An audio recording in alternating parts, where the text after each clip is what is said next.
Assalamualaikum warahmatullahi wabarakatuh. Bismillahirrahmanirrahim. Alhamdulillahirabbil alamin. Allahumma shalli wa sallim ala sayyidina Muhammad wa ala alihi wa sahbihi ajmain.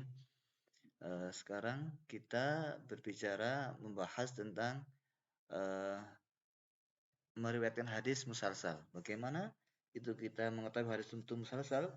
Nah, kita lihat di sini dengan mudah ya. Ini istilah yang populer juga, sering disampaikan di beberapa kajian dan juga beberapa kitab. Dan ini juga sepertinya memang harus mengetahui, jangan sampai kita belajar di Fakultas Syariah, dua mata kuliah umum hadis, tapi kita tidak memahaminya. Musalsal itu begini, hadis musalsal itu. Nah, ini bagi yang sudah tahu ya, alhamdulillah. Bagi yang belum, saya kira ini juga penting. Dan atau yang sudah tahu bisa menguatkan kembali memorinya. Hadis musalsal itu hadis yang mana perawinya itu ketika meriwayatkan hadis mempunyai dan menirukan dan meneruskan sifat yang sama ketika mendapatkan dari baginda Muhammad Shallallahu Alaihi Wasallam. Contohnya misalkan ya di sini ada beberapa istilah atau modelnya. Ada musalsal bi ahwali ruah, yaitu dengan keadaan ucapan rawi atau dengan perbuatan rawi atau perbuatan dan ucapan atau dengan sifatnya rawi ya, itu ada juga istilah lagi misalkan musalsal di tempatnya rawi, tempat riwayat, masa riwayat, dan sifat isnad riwayat, dan sifat riwayat sifat rawi secara perbuatan. Kita lihat beberapa contoh saja, tidak harus semuanya. Contohnya musalsal dengan keadaan rawi secara ucapan. Jadi contohnya misalkan kalau ini tidak dicontohkan nggak bisa, artinya kurang memahamkan. Contohnya misalkan hadis yang diriwayatkan oleh Imam Hakim dalam sanadnya bisa nadihi ila Uqbah bin Muslim an Nabi Abdurrahman al-Habli anis Bahi an Mu'adz bin Jabal radhiyallahu anhu an Nabi sallallahu alaihi wasallam qala lahu ya Mu'adz, ya, jadi Nabi bersabda kepada Mu'adz, beliau kepada Mu'adz mengatakan, "Ya Mu'adz, ini uhibbuka, wahai Mu'adz, saya cinta kepada kamu." Maka fakul dubura kulli sholatin, maka ucapkanlah, bacalah setiap setelah sholat, ya, ucapkanlah setelah setiap sholat, baca doa ini kata Rasulullah, Allahumma a'inni ala zikrika wa syukrika wa husna ibadatik. Ya Allah, tolonglah saya untuk zikir kepada Engkau, ya Allah, mensyukuri nikmat-Mu, ya Allah, dan ibadah yang baik. Oleh karena itu, Mu'adz, Sayyidina Mu'adz ketika meriwayatkan hadis ini kepada As-Sanabahi, ini ya, beliau mengatakan juga sama dengan Nabi mengatakan Mu'adz, yaitu inni uhibbuka.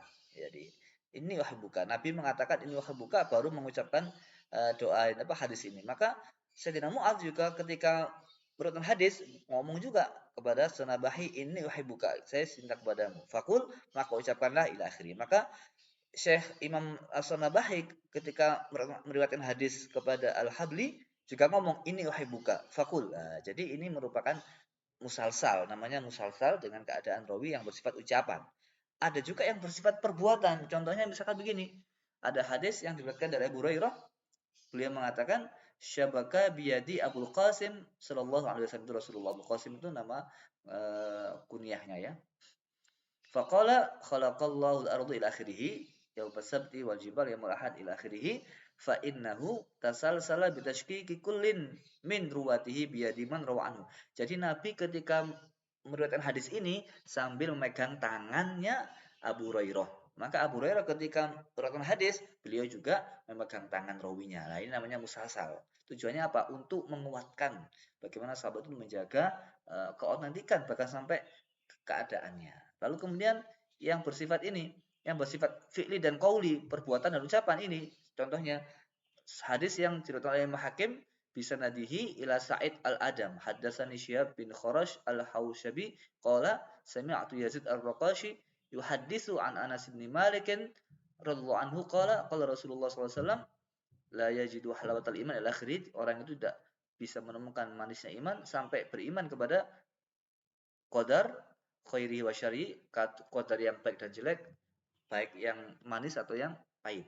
Qala, dan siapa namanya Anas bin Malik ini ketika hadis Nabi itu apa? Wa qabada Rasulullah sallallahu alaihi wasallam ala lihati. Dan ketika Nabi itu memberikan hadis ini, Nabi sambil memegang jenggotnya. Lalu Nabi bersabda apa? Ngomong sendiri, "Amantu bil qadari khairihi wa syarrihi wa hulwihi wa murrihi." Maka ketika Sayyidina Anas meriwayatkan hadis ini, beliau sambil memegang apa? Jadi setelah beliau menyampaikan hadis la yajidul halawatal iman hatta yu'mina bil qadari khairihi wa syarrihi ila akhirih, itu setelah meriwayatkan hadis tersebut Sayyidina Anas itu apa? Memegang jenggotnya sambil mengatakan hal yang sama dikatakan oleh Nabi, ada Pak.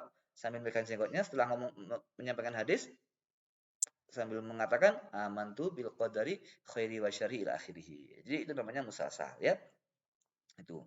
Ya. Jadi sangat pentingnya hadis tersebut diriwayatkan sampai dengan keadaan tingkahnya. Ada juga yang hadis Nabi ketika menyampaikannya, ini contoh ya. Misalkan Nabi menyampaikannya ketika sholat Idul Fitri.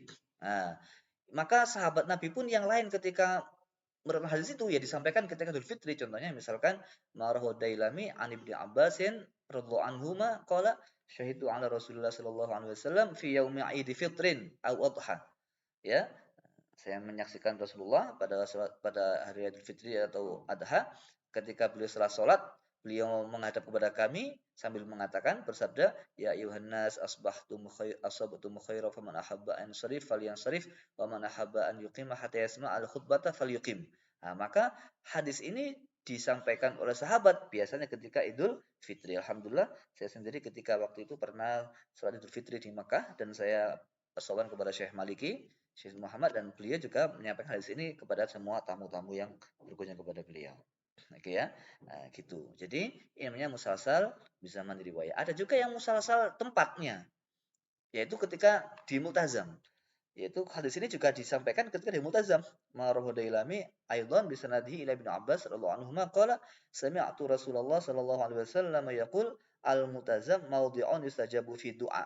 Wa ma da'allahu fihi 'abdan da'watan illa sajaba lahu. Multazam itu tempat diijabahi doa, tidaklah seorang hamba berdoa di situ kecuali Allah pasti akan mengijabah doanya. Mudah-mudahan kita semuanya bisa berdoa di sana. Amin Allahumma amin ya.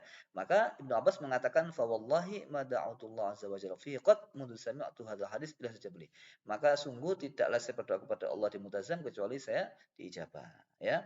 Hukumnya musalsal gimana?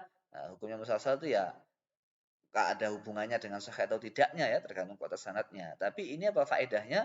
Itu saking kuatnya menjaga hadis itu dari segi perbuatan, ucapan ya, seperti kayak memegang jenggot, kemudian memegang tangan dan sambil bersalaman. Saya kira itu tentang masalah musalsal, karena jangan sampai kita tidak mengerti istilah ini bagi yang mungkin backgroundnya belum pernah di pesantren atau belum pernah belajar mustalah hadis.